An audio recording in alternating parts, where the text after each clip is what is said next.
Saat jam pelajaran, para siswi cantik ini pada sungkan belajar. Ada yang foto-foto, ada yang ngantuk, bermake up pria, dan makan biskuit Hello Panda. Cewek ini membuka bajunya sedikit dan terlihat ada sebuah alat refleksi perut. Ia menekannya dan ia sangat rileks dengan alat penggetar itu. Happy aja lah.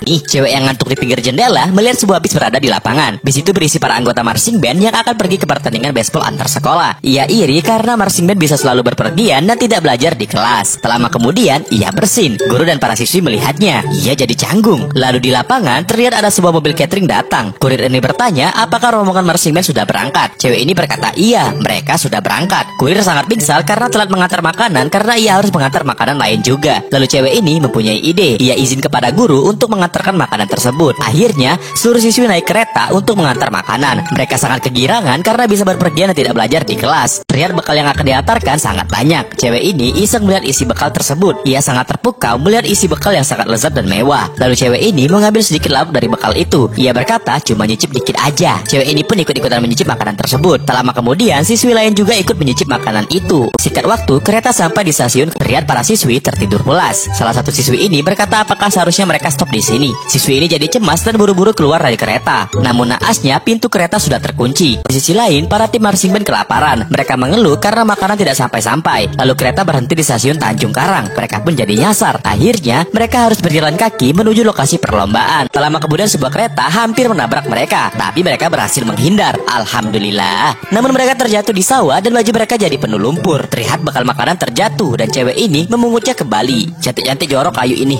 Mereka pun mencuci baju mereka di sungai. Di sisi lain, tim marching band sangat gelisah karena bekal mereka tidak kunjung sampai. Akhirnya, para siswi sampai ke lokasi. Ia dimarahin temannya karena terlambat. Singkat waktu, para anggota marching band memakan bekal tersebut. Namun mereka tidak tahu bahwa makanan itu sudah terjatuh. Pemimpin marching band bertanya kenapa bekalnya kurang satu dan ia tidak dapat. Siswi ini menjawab tidak tahu. Padahal saat di kereta para siswi inilah yang memakan satu porsi makanan itu. Karena lapar, ia pun makan kebab Turki. Ia pergi ke WC dan terlihat para anggota marching band terkapar karena sakit perut. Nah, gara-gara bekalnya 4 tadi ini, terlihat cowok ini muntah ke trompet. Nah, sudah nian. Singkat waktu, Yuni yang sedang sarji rumah ditelepon temannya. Ia disuruh melihat berita. Saat melihat berita di TV, terkabar bahwa puluhan siswi di sekolahnya dilarikan ke rumah sakit karena sakit perut yang mereka alami. Akhirnya, anggota marching band tidak ada yang latihan karena personelnya dirawat. Ian sangat galau karena tidak ada anggota yang latihan. Tak lama kemudian, seorang siswi berkacamata ingin bergabung di marching band. Karena cuma bisa main suling, Ian tampak tak yakin dengannya. Di sisi lain, para rombongan siswi pemalas akan masuk kelas. Ian memanggil mereka. Mereka menoleh. Ian berkata bahwa penyebab anggotanya sakit perut adalah ulah mereka. Mereka akan dilaporkan Ian kepada kepala sekolah. Hal itu tidak terjadi kalau mereka mau menggantikan anggota marching band. Karena malas mereka pun tak mau. Di sisi lain, Pak Guru menyuruh mereka masuk kelas. Mereka pun bingung antara bosan belajar di kelas atau mengikuti eskul marching band. Akhirnya, mereka meminta izin ke guru untuk latihan marching band. Saat latihan bukannya latihan serius, mereka malah main-main. Cewek ini menjadikan trompet sebagai peniup gelembung. Nah, kacau ini. Ian jadi frustasi.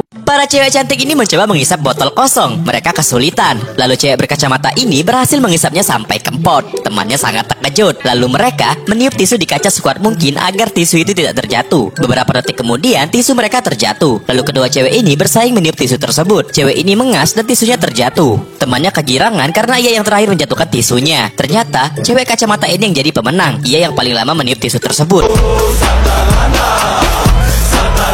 Semua hal itu dilakukan karena para cewek ini terpaksa mengikuti eskul marching band. Karena tak mau belajar, mereka meminta izin ikut eskul agar bisa bolos pelajaran. Ian, si ketua marching band, mulai melatih mereka. Ia menjelaskan teori meniup trompet. Namun para cewek gak sabaran ini tidak suka teori dan ingin langsung praktek. Saat praktek trompet itu malah tidak keluar bunyi. Saat Yuni mencoba, ia pun tidak menghasilkan suara dan pipinya kesakitan. Ian berkata bahwa napas mereka masih pendek dan butuh latihan fisik. Akhirnya, Ian pun melatih para cewek itu. Mereka jogging di taman, latihan pernapasan dengan meniup tisu, dan latihan menghisap botol. Saat latihan, Yuni dan kedua temannya malah bolos dan ingin makan snack. Namun ketahuan oleh Ian dan disuruh latihan lagi. Saat berjalan, snack jatuh dari badan Yuni. Ian pun mengambil snack itu dan Yuni berusaha merebutnya. Lalu Yuni berbicara bahwa latihan ini tidak berguna hanya untuk meniup trompet. Namun Ian berkata hal ini penting untuk pernapasan. Di sisi lain, cewek kacamata ini berhasil meniup trompet. Yuni pun merasa kalah dari cewek itu. Akhirnya, para anggota kembali latihan dengan rajin. Rata-rata, semua cewek bisa meniup trompet dengan baik. Mereka pun latihan masing-masing di kelasnya. Ian nampak sangat senang dengan perkembangan mereka. Saat latihan full tim, musik yang dihasilkan mereka lumayan untuk didengar. Mereka kegirangan, namun Ian tampak belum puas. Tak lama kemudian anggota marching band sesungguhnya sudah sembuh dari rumah sakit. Mereka akan menggantikan posisi para cewek-cewek ini. Mereka pun pura-pura bersikap profesional dan memberikan alat trompetnya. Namun cewek kacamata ini merasa tidak ikhlas mereka digantikan. Namun Yuni menyuruhnya untuk melepaskan trompet itu. Anggota marching band itu merasa tidak enak. Saat berjalan keluar sekolah, mereka pun menangis karena mereka digantikan. Alangkah sedihnya. Cewek ini mau berdiri. Saat berdiri, roknya melorot. Lalu terlihat ada seorang yang bersepeda terjatuh dari bukit itu. Cewek ini bernama Rizka Prasetyo. Rizka adalah cewek pemalas yang suka makan di kelas. Ia secara tidak resmi ikut eskul marching band dan menjadi pemain drum. Lalu Rizka dan teman-temannya digantikan oleh tim marching band sesungguhnya. Mereka pun sedih karena digantikan. Rizka jadi galau, begitupun temannya si Yuni. Terlihat Yuni sangat iri melihat anggota marching band latihan. Guru pembimbing eskul memanggil Yuni dan bertanya apakah ia mau ikut bergabung. Yuni malah bertanya kenapa Ian tidak latihan. Ternyata Ian sudah mengundurkan diri. Yuni yang terlanjur mencintai eskul marching band ingin membeli trompet. Namun ia tidak memiliki uang. Ia pun pergi ke toko barang second dan melihat ada trompet bekas. Di rumah Yuni meminta ibunya untuk membelikan trompet. Namun sang ibu tidak mengizinkan karena tak punya uang. Sekitar waktu adik Yuni pulang dari sekolah dan ia mau main GTA PS Duo. Namun PS-nya menghilang. Ternyata Yuni yang mengambil PS2 itu dan komputer bekas di rumahnya untuk dijual. Ibu dan adiknya mengejar Yuni namun tidak dapat. Akhirnya Yuni menjual PS dan komputer itu dan ia mendapatkan trompet. Ia pun latihan sendiri di pinggir taman. Saat latihan ia merasa trompetnya ada yang aneh. Saat dibenerin ia malah membuat bagian trompet itu pecul. Ia pun kembali latihan dan ia menuju ke pinggir sungai. Ternyata di seberang sungai ada Ian yang sedang latihan piano. Mereka pun latihan bersama-sama. Keesokan harinya mereka ingin membentuk tim marching band sendiri. Namun mereka tidak mempunyai uang untuk membeli trompet dan alat lainnya. Salah satu cewek memberikan saran agar mereka bekerja paruh waktu di supermarket. Akhirnya mereka bareng-bareng bersepeda pergi ke supermarket untuk melamar kerja. Mereka pun akhirnya bekerja di supermarket. Saat lagi masak pempek panggang, Yuni menyiram alkohol ke makanan itu. Api menyembur dan membuat supermarket mengeluarkan baju darurat. Nah, bala ini. Mereka pun dimarahin pemilik supermarket atas kelalaiannya. Akhirnya mereka pun dipecat dan tidak mendapatkan gaji. Sedangkan teman yang lain sudah membeli barang-barang mewah dan keluar dari anggota band. Tak lama kemudian rombongan cowok Citayam Fashion Week mengajak cewek itu main bowling. Yuni dan geng tidak mau ikut dan anggota band tersisa 4 orang. Yuni dan teman-temannya menjadi pegawai supermarket karena ingin mengumpulkan uang. Mereka ingin membeli trompet dan alat band lainnya. Namun saat bekerja mereka membuat kekacauan. Mereka dipecat dan kebingungan harus dengan cara apa mencari uang yang banyak. Lalu cewek berkacamata bernama Nadia ini menyarankan mereka untuk menjadi jamur di hutan. Jamur itu bisa dijual dengan harga mahal. Akhirnya mereka pun ke hutan mencari jamur. Saat mencari jamur, Yuni melihat sebuah pelang bahwa yang memasuki hutan ini akan didenda 50 juta. Di sisi lain terlihat pengawas hutan sedang patroli. Mereka pun cemas dan pergi meninggalkan hutan. Saat berlari mereka berhenti karena mereka melihat seekor babi hutan besar mengawasinya. Mereka pun akhirnya dikejar oleh babi hutan itu. Terlihat adegan di film ini sangat unik.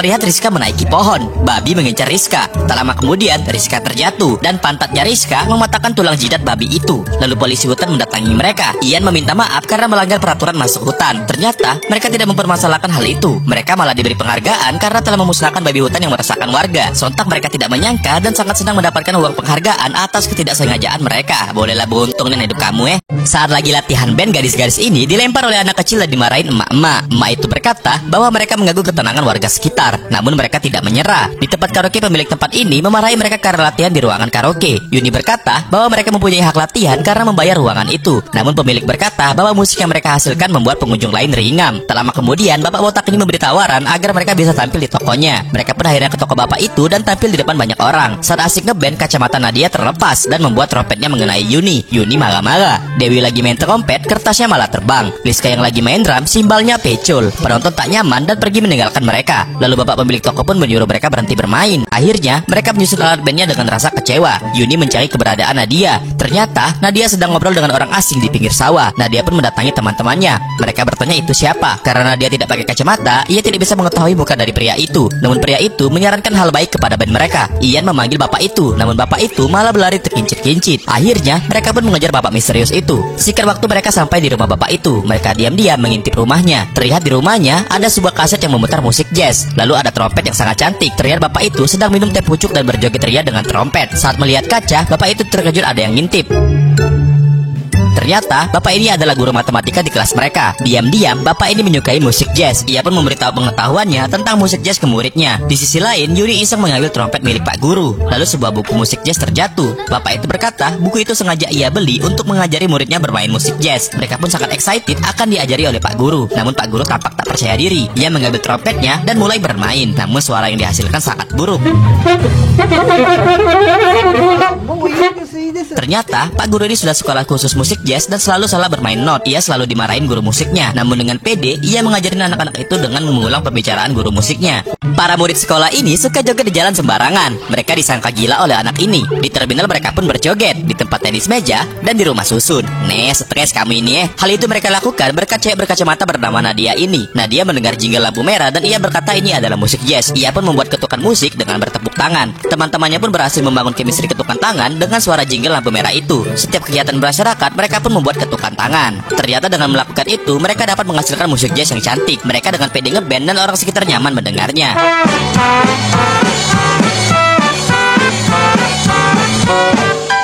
Penonton tepuk tangan, bolehlah keren kamu ini. Toko tempat mereka tampil pun jadi ramai pengunjung. Band mereka bernama Swingers. Karena Ian cowok sendiri di band itu, ia menambahkan tulisan And The Boys di poster tersebut. Mereka kembali bermain musik jazz dengan cantik.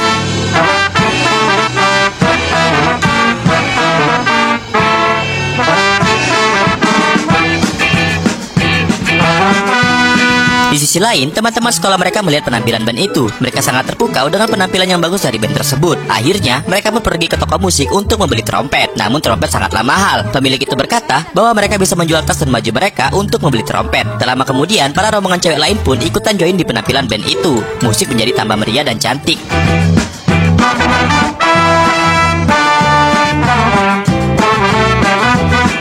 Wow, ala kelemak nengel musik kamu ini Mereka pun mendapatkan tepuk tangan luar biasa dari penonton. Singkat waktu musim salju pun tiba. Yuni berlari di tumpukan salju dan terjengkang. Yuni bangkit lagi dan masuk ke rumah Pak Guru. Ia menunjukkan sebuah brosur festival musik. Ternyata anggota lain sudah dapat duluan. Brosur itu berisi informasi pendaftaran festival musik. Mereka pun jadi semangat untuk ikutan festival musik itu. Wah, bagaimana perjalanan band ini selanjutnya?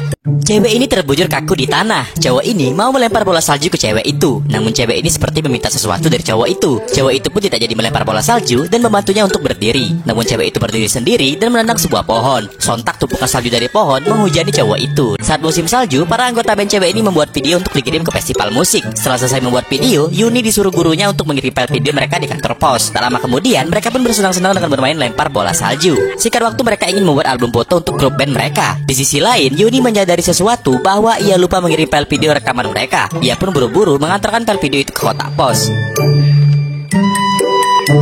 Yuni berharap bisa sampai tepat waktu. Beberapa hari kemudian Yuni terlihat menunggu pengumuman dari video yang ia kirim. Pengantar surat datang dan memberikan surat pengumuman itu. Saat dibuka, ternyata tim band mereka tidak diterima karena sudah banyak orang yang mendaftar duluan. Yuni pun jadi frustasi. Di suatu tempat, para anggota band bersiap-siap dengan membuat seragam untuk mereka tampil. Yuni yang mau memberitahu bahwa bandnya tidak jadi tampil, merasa takut karena akan mengecewakan para personilnya. Singkat waktu mereka pun pergi ke festival musik naik kereta. Saat di kereta, Yuni tampak tak semangat. Ia pun menyendiri di gerbong lain dan tidak senang-senang dengan temannya. Namun Ian datang menemani Yuni dan bertanya apa yang terjadi dengannya. Tak lama kemudian ada sebuah pengumuman bahwa kereta mereka tidak bisa jalan karena ada pohon yang menghalangi jalur kereta tersebut. Mereka pun jadi cemas. Lalu Ian mendatangi mereka. Ia memberitahu bahwa band mereka tidak akan tampil di festival musik itu. Mereka pun jadi merasa sangat tercugak dan kecewa. Yoelah payah-payah latihan. Di sisi lain, Nadia mencoba mencairkan suasana. Ia bermain trompet dan membuat teman-temannya jadi ikutan main.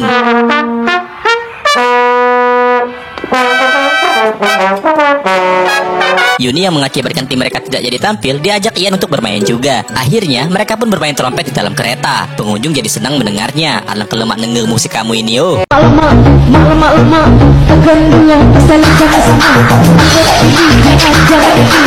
Lama kemudian ibu guru datang menjemput mereka dengan bis. Ia berkata bahwa salah satu peserta tidak bisa tampil karena terjebak salju dan mereka akan menggantikannya. Di tempat acara beberapa tim band sekolah lain sudah tampil semua, sedangkan mereka masih di jalan. Nah, sempet dah ini Di tempat acara, bapak ini mengumumkan bahwa festival sudah selesai karena tim Swingers tidak datang. Ternyata mereka sampai tepat waktu walaupun mukanya sudah memerah dan penuh dengan salju. Mereka pun ditertawakan oleh penonton. Mereka bersiap-siap tampil. Terlihat mereka sangat buru-buru. Saat mau mulai, Nadia berteriak dan membuat personilnya kebingungan. Ternyata Nadia mengeluarkan sebuah alat dan ia letakkan di telinga. Hal itu membuat mereka jadi tenang untuk perform. Akhirnya mereka pun tampil dengan sangat indah.